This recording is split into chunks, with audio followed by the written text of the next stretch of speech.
Lumbar disc prolapse के 90% मामलों में सर्जरी की जरूरत नहीं होती और कोई भी उस डिस्क के टुकड़े को वापस अंदर नहीं धकेल सकता। इस वीडियो में मैं लंबर डिस्क प्रोलैप्स के इलाज से जुड़ी इन दिनों चल रही एक बहुत ही भ्रामक प्रवृत्ति के बारे में बात करना चाहता हूँ।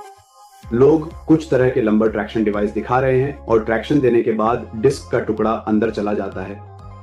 वे एमआरआई दिखाएंगे जिसमें डिस्क प्रोलैप्स था और फिर उस लंबर ट्रैक्शन के बाद डिस्क का टुकड़ा गायब हो गया है। लेकिन यह पूरी तरह सच नहीं है। बायोलॉजी ऐसे काम नहीं करती। अध्ययनों से पता चलता है कि कई डिस्क के टुकड़े समय के साथ खुद ही अवशोषित हो जाते हैं। कुछ प्रकार के डिस्क प्रोलैप्स में अवशोषण की दर 80 से 90% तक होती है।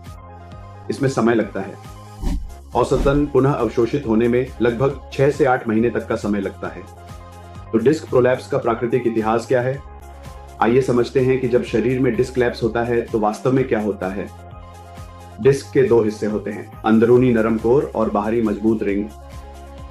जब वह बाहरी रिंग कमजोर हो जाती है या फट जाती है तो अंदर का टुकड़ा उभर सकता है या बाहर निकल सकता है। इसे डिस्क कोलैप्स कहा जाता है। अब वह हिस्सा आता है जो ज्यादातर लोग आपको नहीं बताते।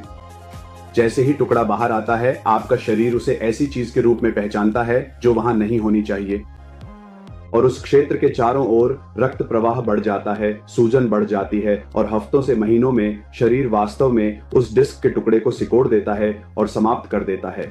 हाँ, आपका शरीर वास्तव में इसे तोड़ सकता है और अधिकांश मरीज समय के साथ और सही पुनर्वास से बेहतर हो जाते हैं। दर्द इसलिए कम होता है क्योंकि किसी ने डिस्क को वापस अंदर नहीं धकेला, बल्कि इसलिए कि सूजन कम हो गई है, दबाव घट गया है और नस शांत हो गई है। तो मैं आपको बता दूं, कोई भी थेरेपी आपकी डिस्क को वापस अंदर नहीं धकेल सकती, कोई भी थेरेपी उसे तुरंत नहीं पिघला सकती, कोई भी मैनुअल एडजस्टमेंट एक ही सत्र में उसे स्थायी रूप से सीधा नहीं कर सकता और कोई भी इलाज 3 दिनों में इसे ठीक नहीं कर सकता। अगर कोई आपसे वादा करता है कि वे आपकी स्लिप्ड डिस्क को स्थायी रूप से ठीक कर सकते हैं बिना बायोलॉजी और समय के, तो सतर्क रहें।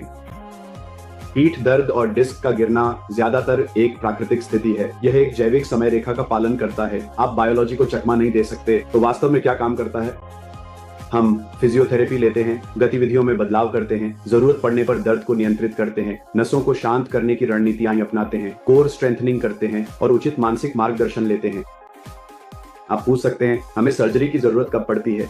तो सर्जरी केवल कुछ विशेष परिस्थितियों के लिए ही रखी जाती है। लगातार बढ़ती कमजोरी, गंभीर न्यूरोलॉजिकल कमी, कौड़ा इक्वाइना के लक्षण या 3 से 4 महीने के पर्याप्त समय और इलाज के बावजूद न सुधरने वाला दर्द। सिर्फ इसलिए नहीं कि एमआरआई डरावना दिखता है। इसे याद रखें, एमआरआई केवल शरीर की बनावट दिखाता है।